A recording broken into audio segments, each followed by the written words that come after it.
လူတယောက်ဟာတထေးမဖြစ်လို့ဘာမှမဖြစ်ဘူးကွာနော်ဆဲရဲဆိုတာလေတကယ်တမ်းကျတော့ဒုက္ခလည်းမဟုတ်ဘူးအကုသိုလ်လည်းမဟုတ်ဘူးအဲ့ဒီတောကကြီးဝင်းနေရင်လားခုဘဝမှာနေရာကျိုးမနှက်သလိုအပင်ငယ်လေးကြားတတ်တယ် ဦးလေးဦးလေးကတတိပြအောင်လုပ်တယ်ရှိ အာဒုက္ခ ဟုတ်တာဦးလေးတော့တော့ဆင်းရဲနေတတိဖြစ်တဲ့နေဦးလေးလည်းပဲသိတယ်နော် ဩ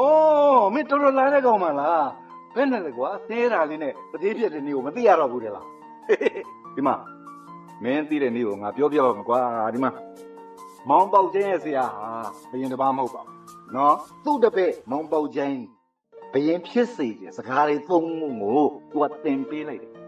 အဲ့ဒီမှာမောင်ပေါက်ချင်းကဘယင်တစ်ပါးဖြစ်လာတာပဲမင်းကငါအတန်တန်ပြောတယ်ဆင်းရဲဆိုတော့ဒုက္ခလည်းမဟုတ်ဘူးအကုသိုလ်လည်းမဟုတ်ဘူးအဲ့ဒီတောကဆိုတော့မကောင်းဆိုးဝါးကြီးကိုအနိုင်ယူဖို့သာအရေးကြီးတယ်လို့မင်းကငါအတန်တန်ပြောခဲ့တာမင်းကလက်မှမခံမဲပဲဟဲ့မင်းအဲ့လိုအပူယုံနဲ့လူလို့တော့မရဘူးနော်ငါပါအပူကတ်တယ်ဟဟလားချမ်းသာဖို့တဲ့တောကကင်းဖို့ဟာပို့ပြီးတော့အရေးကြီးတယ်ဟာ